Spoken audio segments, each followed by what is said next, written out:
یہ ہذیان ٹائیفائڈ میں عموماً ملتا ہے، لیکن برائیونیا کا ہذیان کچھ درم ہے، اس میں اس قسم کی باتوں کے سوا عموماً ہذیان نہیں ملتا۔ کوئی بار بار بلائے تو غصے سے آدمی اس کو جھڑک دے اور پھر خاموش ہو جائے، از خود نہیں زیادہ بولتا۔ ہائرسیمس اور اسٹیمونیم یہ وہ دوائیں ہیں جن کا ہذیان وائلنٹ ہے،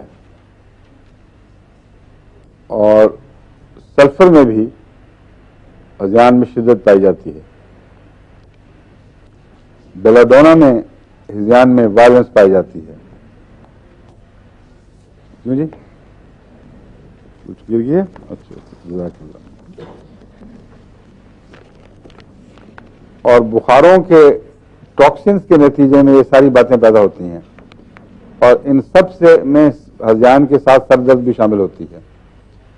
تو اس وقت سر درد کی پہچان اگر ہو جائے تو دوا کی پہچان میں بھی آسانی ہو جاتی ہے، ورنہ ٹائیفائڈ کے جو فرق ہیں باریک وہ کرنے بڑے مشکل ہوتے ہیں۔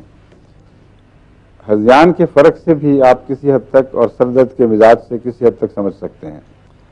بیلاڈونا کی سر درد خواہ ٹائیفائڈ میں آئے کسی اور بیماری میں آئے، اچانک ہوگی، سر تمتما اٹھے گا، سارا چہرہ تمتما رہا ہوگا، اور اس میں کوئی ایسی کہ خواب خون کم بھی ہو، اس وقت مریض کا جو چہرہ ہے وہ خون سے بھرا ہوا ہوتا ہے، اور اس میں خوف نہیں ہوتا، مگر ہذیان میں وائلنس پائی جاتی ہے خوف کی بجائے۔ مارنا، قتل کرنا، غصے سے جس آدمی کسی کو ٹکڑے ٹکڑے کر دے، ایسی باتیں کرنا، اور اگر پورا پاگل پن بن جائے تو پھر ایسا مریض قابو کرنا سب سے زیادہ مشکل بن جاتا ہے۔ کمزور ہونے کے باوجود اس میں غیر معمولی طاقت آ جاتی ہے۔ یہ بیلاڈونا ہے۔ اور ہائرسیمس میں ہذیان جو ہے وہ گند بکنے کی طرف مائل ہوتا ہے، اور اتنی نمایاں علامت ہے یہ کہ بعض دفعہ ڈاکٹر بھی اس کمرے میں ٹھہر نہیں سکتا شرم کے مارے۔ اگر کسی بچی کو تکلیف ہو اور ماں باپ اور بہن بھائی موجود ہوں اور وہ گند بک رہی ہو، تو ڈاکٹر کے لیے بہت ہی امبیرسنگ بات ہے۔ ان کے لیے تو ہے ہی، لیکن ڈاکٹر کے لیے بھی وہ ڈاکٹر کو ان کو سمجھانا پڑتا ہے کہ یہ دراصل اس کے خیالات میں کوئی خرابی نہیں ہے۔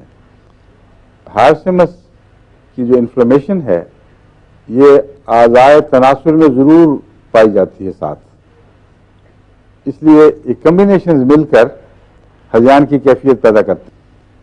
مگر جو ہائرسیمس ہے اس کی جو تحریک ہے اس کا پیشاب وغیرہ سے تعلق نہیں ہے، یہ فرق ہے۔ کیمتھرس میں اور بعض اور ایسی دوسری دواؤں میں جب تحریک پائی جاتی ہے تو وہ پیشاب وغیرہ کے اعضاء میں بھی پائی جاتی ہے، اور صرف اس کا جنسی اعضاء سے تعلق نہیں ہے۔ اور ہائرسیمس یہ تفریق کرتی ہے، اس کی علامتیں پیشاب میں ظاہر نہیں ہوتی، اور جنسی تحریک اس وقت ہوتی ہے جب دماغ میں بھی تیزی پیدا ہوئی ہو، اور اس وقت پھر وہ بغیر سوچے سمجھے ایک پاگل پن کے ہیولے سے دماغ کے سامنے آتے ہیں، وہ مریض بکنا شروع کر دیتا ہے۔ ایسے مریض کی ایک اور خاص پہچان یہ ہے کہ وہ چیزیں چنتا ہے چٹکیاں بھر بھر کے، کپڑوں کو چنتا ہے، بستر کی چادر کو چنے گا، اور یہ بے قراری اس کی انگلیوں سے بھی ظاہر ہو رہی ہوتی ہے۔ ہائرسیمس میں ایسی کوئی چیز برائیونیا میں نہیں پائی جاتی۔ تو اگر آپ ایک بیماری کا پورا نقشہ ذہن میں رکھ لیں تو اس کے سر درد، اس کی ہذیانی کیفیات، یہ ساری باتیں ایک نظر میں آپ کو بیماری کی مرض کی نشاندہی بھی کر دیں گی اور دوا کی بھی نشاندہی کر دیں گی۔